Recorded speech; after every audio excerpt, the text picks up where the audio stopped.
Well, ladies and gentlemen, welcome. It's time to get started. Let's go ahead and get the formalities out of the way. So, I have a bit of a surprise for you guys, and this is actually a really good surprise, not only for you guys, but for me.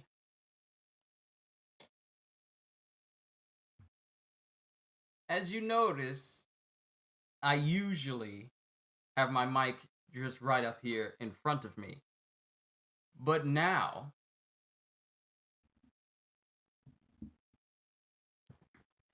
I got my own mic stand. Yes, sir! Ladies and gentlemen, your boy has finally gotten more and more professional with his setup. Now I have a full-on mic stand, so I no longer need to hold. I no longer need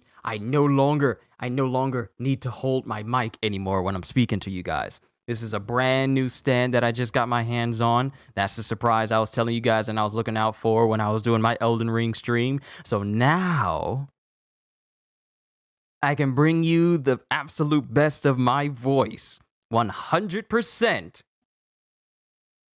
without any complications. Now, let me just extend it a little bit. Yeah, there we go. All right. So now I got a boom mic, my P's, and other words that sound like peh, peh, peh. You no longer need to hear that in the mic because I got everything I need. The next thing I'm working on is getting a stand for my webcam that is right here because you guys have never really seen my setup about what I have here, but for the past several years, my my webcam has been sitting on top of multiple headphone boxes that I've had. Beats by Dre mixers from the old Beats, a Turtle Beach PX24 box, and a Logitech G6 3 and well, the box for these headphones that I normally listen to all my stuff on. So soon I'll have it so I no longer have any boxes sitting up on top of my desk because I had it for numerous years. But you guys are not here to hear my spiel about how long I've been sitting with this setup. You guys are here for today's reaction for My Hero Academia. Now, let me be the first to apologize to every single one of you because when I made this stream last night, I looked at the dates for the newest chapter and it showed that one was released on the 18th. And I had absolutely no idea. I just want to say apologies for not knowing that a new chapter had released on Thursday. It was kind of surprising to see that happen. But it says that we're getting a chapter next week, so this one apparently is not going on break. So let's go ahead and get to chapter 348, shall we? Last we left off, it pretty much ended with Himiko Toga talking to, Midoriya and the rest of them. But she was saying, like, I want you to be my boyfriend. And that is the most randomest thing to be saying in the midst of a battle that could decide the future of the world. So now we get to see what happens in this newest chapter. But now we get narration. Oh my goodness, I can't wait to be so more professional for all of you. Now I can emote and move in ways I never could in the past 9 years I've been doing this. It's amazing. My video game walkthroughs are going to be so much better because now I don't have to hunch over and stiffen up my neck to record. I can just lean back in my chair. It's amazing. I'm so happy. But let's get started. Izuku Midoriya was the ninth wielder of One For All and the key to this particular battle. Since the advent of the extraordinary, One For All had been the only power in Japan, no, in the entire world, that the shadowy mastermind All For One obsessed over. And now this boy was the vessel for that very power. Chapter 348, Unrequited. He had encountered Himiko Toga a number of times by this point, but since she had never come out right out and expressed her affections in words, he'd never realized the way she felt about him. And Midoriya says, "Did you say boyfriend?" Because for all of his triumphs, he was still just a darn nerd. And then it starts with Midoriya screaming, "What are you talking about?" And then Himiko Toga says, "I've loved you since the moment I first saw you. You were covered in blood, and you looked just like my first crush. You're so cool, Izuku. I want to be you, so let me suck some blood." Okay, you need to dial it back a little bit. Himiko, you need to dial it back just a little bit. Is that a mic stand? Yes, it is, Karma. I got a mic stand now. Your boy is now officially hands-free. And it's sweet, too. It's a sturdy one, too. It's very highly suggested. Got it from Amazon. I thank my sister because she helped, she got this for me. So I thank my little sister that she went out of her way to help her big brother out. But yeah. But Himiko Toga kind of needs to dial it back because her fanatical face, like the way she's drawn here, is beyond crazy. And then Midoriya continues, "Boyfriend, like a guy you take to the amusement park for a date? Who you hold hands with? Who you split a crepe with?" And Uraraka is kind of trembling in the background. And then Toga says, "For me, turning into someone else is all about love. It's the only way I can feel satisfied." And then as she's talking about this, the Nomu is steadily destroying stuff behind her while she's just not paying attention to the carnage and destruction that's happening behind her. And then as it splashes into the water around her and she's just standing in the midst of it, she says, "Tell me, hero, what do you want to do to me?" Oh, those are some very particular words to be saying. Those are some very particular words to be saying right now. And then it shows Uraraka's face, and she's just staring. And those words echo, "What do you want to do to me?" Oh my goodness. And then Midoriya is thinking, another attack's coming. Then he says, "I don't know. She can cloak her own presence. If I lose her in this chaotic battle, she'll be one step ahead." And then we get Midoriya's sentiments on all of this. "I always wanted to be strong like All Might, so I get how you feel, Toga. Like how trying to be like someone else can feel fulfilling. But I can't imagine wanting to share the same heart and mind as him, and I would never want to hurt someone I love." And then Toga just smiles. It shows a whole panel, no words, of Toga just smiling at him. And then she's thinking of words that have been said to her in the past. "Why can't you just be normal? Act like a normal little girl." And then she's thinking back to when that news reporter, I forgot what her name is, the one that Toga killed back during the whole Deka City incident.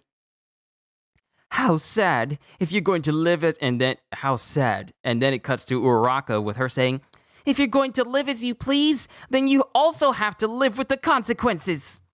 And then it just shows in the next panel Toga's eyes. And then Toga says, "Izuku, you're just like Ochako, and just like my mom and dad." Thoughts of Himiko Toga popped into my head. "You think that heroes and those they protect are the only ones who count as real people." And as she says this, she puts her mask on and she rushes towards Midoriya with all of her knives and, needles prepared. And she has this crazed look in her eye, like she's looking at Izuku, but her eyes are all the way up in her head and kind of crazed looking. "You think that heroes and those they protect are the only ones who count as real people, so people like you and I are destined to remain apart." And it shows Midoriya dodging all of the needles that Toga is trying to shoot at him. And as she's dodging around him and tries to stab him in the back, she's intercepted by Uraraka with her saying, "Not so fast, Himiko Toga! Ever since we met that day, I've been thinking hard about you." And then it has Uraraka tackling Toga. And then Toga says, "Oh, you haven't been on my mind. Not anymore. I thought maybe I had a shot with Izuku, but nope, I'm over all that now." And then, as this is happening, Midoriya is reaching out for Uraraka, saying, "Uraraka! The world rejected me, so I reject the world. Ochako." It's sad, really. And as it shows Himiko Toga preparing to stab into her,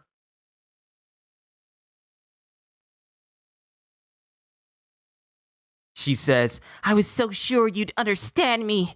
And after all, you and I both fell for the same. and before she can finish that, Suyu comes in. Sue comes in and drop kicks. Sue comes in and drop kicks Himiko Toga straight away from Uraraka before she can do anything. And then Midoriya is there because it looks like he was about to use Black Whip to try and...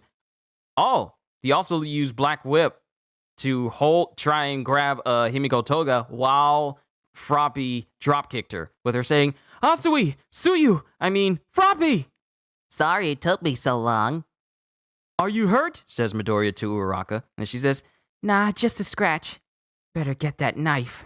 My blood's on it. She's the least predictable of our opponents, so we warped her to an isolated island. Too bad that plan backfired. And then Toga gets up saying, Suyu.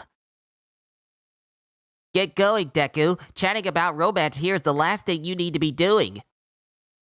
We'll deal with Himiko Toga as planned. Ravity's gone up against her multiple times than anyone, so she'll take the lead here. And we'll get the job done. And it shows Midoriya getting up with Uraraka saying, Deku, get Shigaraki.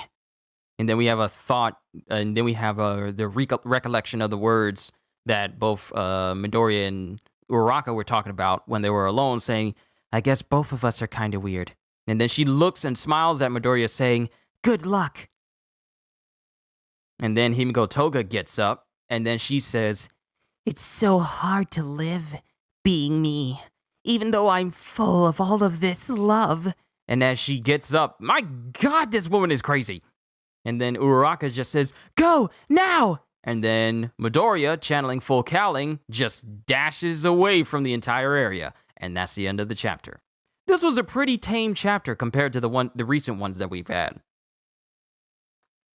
This is a really tame chapter compared to all the ones that we've had in the past. This was kind of tame. Sure, we got a little bit more of Himiko Toga's psyche, just a little bit here, and the way she thinks about things. But other than that, nothing too out of the ordinary that happened during this chapter. This was pretty much a setup chapter. It wasn't a bad chapter. It wasn't as monumentally amazing as the past chapters were, but this is just another setup chapter, and that's not actually a bad thing, because we've been consistently having a lot of moments where it seems like there's a whole bunch of fighting going on, and we really haven't had moments where we actually get to have more dialogue about certain characters while a fight is going on. It's mostly just been a lot of fights and worrying about who's going to live and who's going to die. Bakugo is the narrator at the beginning of this chapter, right? Is he?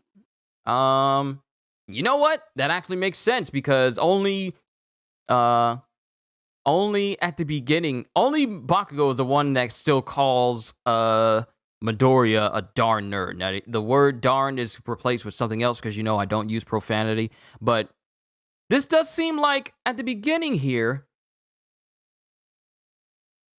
this does seem like something that Bakugo would say. Izuku Midoriya was the ninth wielder of One For All and the key to this particular battle. Since the advent of the extraordinary, One For All had the only power in Japan, knowing the entire world that shadowy mastermind All For One obsessed over. And now this boy was well, I don't think it's Bakugo narrating. The way I see it, it's not Bakugo narrating, but someone who's echoing Bakugo's words of Midoriya. Because there's a lot of big words in here that Bakugo just wouldn't use, like the advent of the extraordinary. Bakugo wouldn't say something like that. So I don't think it's Bakugo. I think it's just the narrator echoing the same words that Bakugo did in the past. So that's my opinion of it. So it's not Bakugo, but it's the narrator echoing Bakugo's words.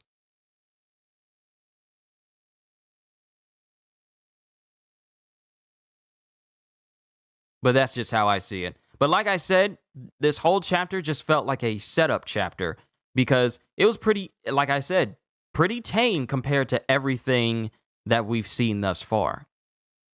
Like all the recent chapters where something monumentally big and amazing was happening, this was really, really tame in comparison to everything that we've seen. You like this chapter? Need more fighting? That, like I said, Karma, this chapter is just a setup chapter. We're probably gonna get some more fighting in the next chapter next week. But for this today, this just felt like a setup chapter. Nothing majorly revealed. We just saw more of Himiko Toga being, love struck, I want to say, but not the classic love that you and I know, but love as in what she sees as love. A setup for Toga. What will happen with Toga? That's the question. That's $1 million question. And that question, like with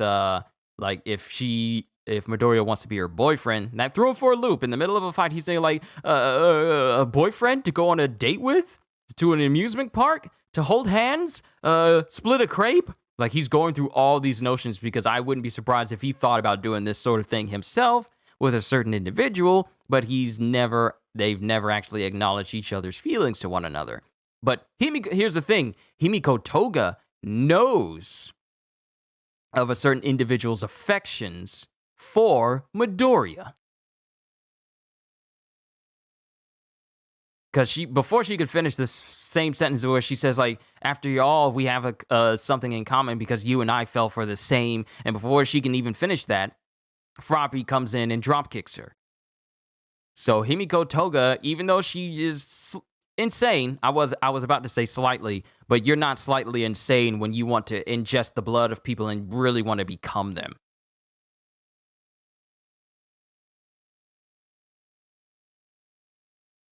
So she's insane, but she kind of can tell that Uraraka feels the same way about Midoriya. They just don't know how to express themselves. So she's perceptive enough to see that both she shares the same feelings for Midoriya as Uraraka, but hers are a bit more twisted. Now, this is going to be the next series of chapters. If we continue on with these Himiko Toga chapters, this is going to be the chapters where we see the resolution to Himiko Toga as a character.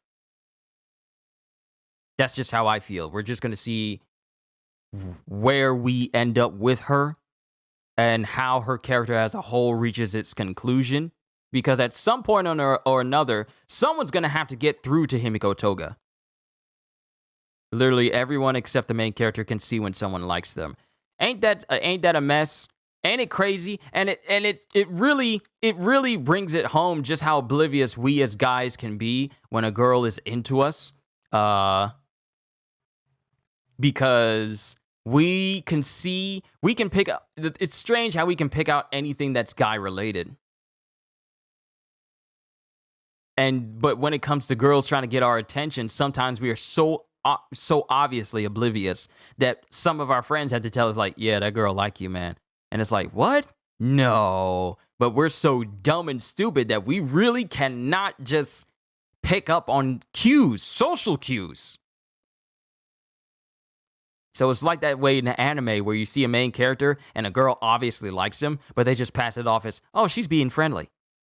But they don't ever put two and two together. My Hero Academia's next chapter better be tame, because, well, let me read Nico's first. Toga's personality is only because of her quirk. That makes Toga such a tragic person. It really does, which is why she got along with Twice so much. Their quirks make them tragic characters. I mean, Twice's quirk made it so that at one point he had a mental breakdown and actually questioned whether he was the real version of himself or not. It wasn't until his arm was broken during the Deka City incident where he found out he was a real one, and he started to come back. He started to piece his mind together back again. But then when it came to the moment with Hawks, and it came to a point where it actually started to seem like he could actually be rehabilitated. But because of the people in the crowd he was around, it kind of messed with him a little bit. And, well, when Dabi was there, he just made the situation worse, where Hawks just straight up killed him. Like, imagine what Twice would have been like had he actually successfully joined the heroes with Hawks, he would have been a powerhouse because dude can make unlimited numbers of clones of himself. Ever since he found out that he was a real copy. So it's tragic what happened to Twice. And it's tragic with Himiko Toga, where her quirk causes her to ingest blood and become like the person, or look like a person, with the blood that she ingests. And this just came into an obsession to the point where it caused her ability to discern right from wrong for the people that she holds genuine affection for. It was crazy. Be safe, Dad. It's just her as a character, her quirk pretty much caused her whole life to spiral out of control, especially when she just fell prey to it. Because when you think about it, let's pull up her quirk. I got plenty of time today. I just have a One Piece episode reaction to do. And then if I get that episode up to you guys in a good amount of time, we'll have time to play some more Elden Ring. So let me go down to her quirk. Her quirk is called Transform. Grants her the ability to transform into a physical lookalike of another individual, as well as copy their voice. She can only transform into people whose blood she has ingested. So when you think about this type of quirk, it can really mess with your mind if you allow it to, which Himiko Toga has allowed it to, because it turns you into the person whose blood you ingest. So if you have an infatuation with a person, all you need is just a little bit of their blood and you can be that person. That is, we've seen multiple movies like that where a person wants to be another person, wants their life, wants everything that they have. And if it's in the case of a crush, they can be that person for as long as they want to. But it can mentally mess with your mind because then you start to lose your own sense of self because you're being so many other people that your mind gets warped by this type of power if you allow it to. It is scary just how much this power can change a person if they allow it to mentally affect them.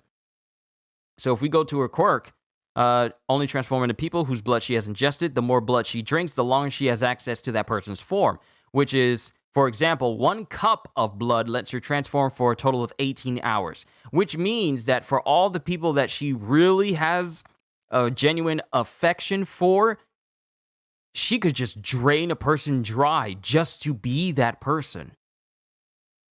And that could grow into an obsession where you see a person you absolutely love and you just want to just drain them of blood so you can be that person.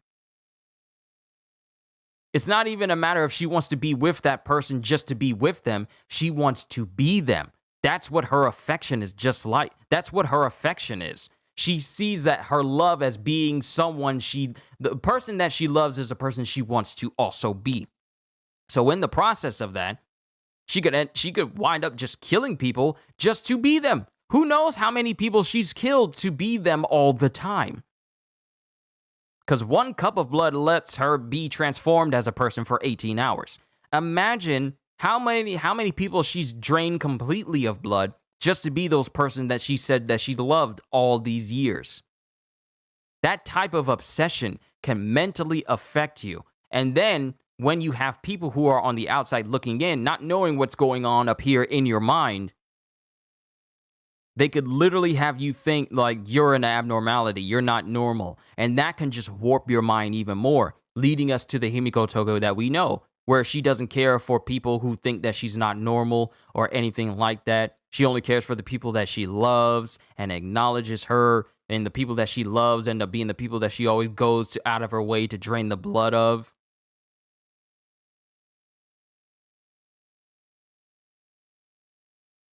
Like right here in this panel where she says, "I've loved you since the moment I first saw you. I want to be you, so let me suck some blood." And it's like, really, it just shows just how gone she is, but not gone enough where she can't be rehabilitated, because we've seen that happen before. So I feel in these upcoming chapters for Himiko Toga, Asui and Uraraka have to be the ones to really get through to her.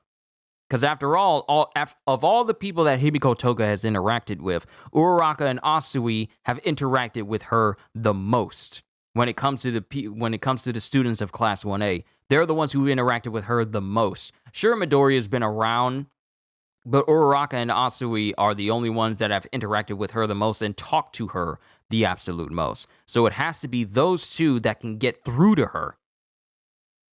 So I'm just looking forward to the next chapter when we can get some progress, some character development for Himiko Toga. I'm really looking forward to it.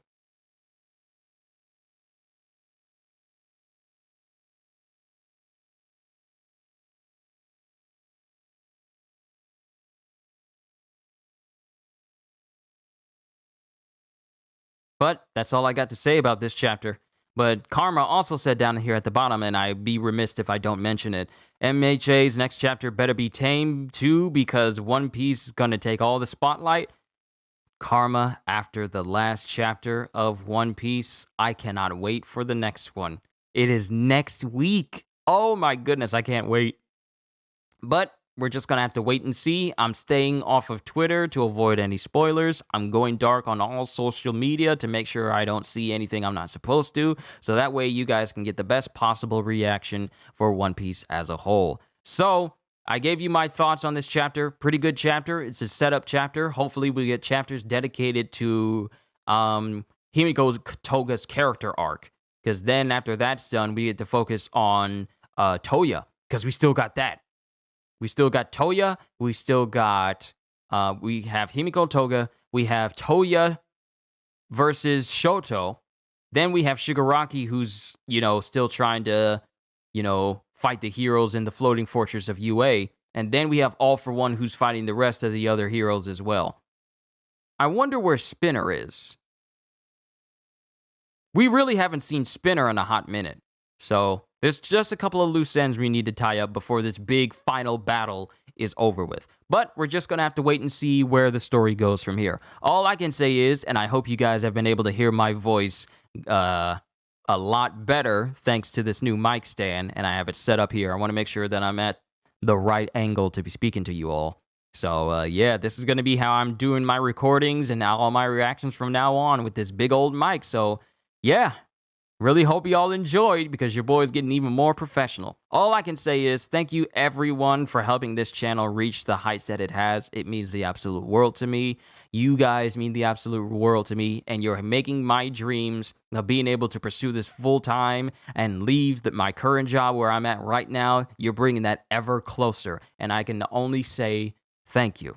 But that's all I have to say about My Hero Academia's chapter today. Not as long as my One Piece chapters, but you know how that goes. So all I can say is, hope you all enjoyed.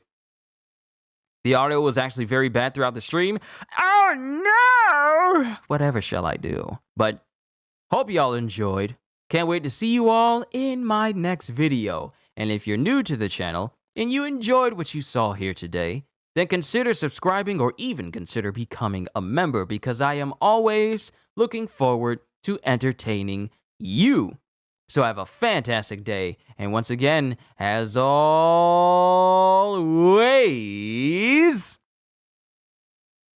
later, peoples. Ah, boy, your boy's getting even more professional.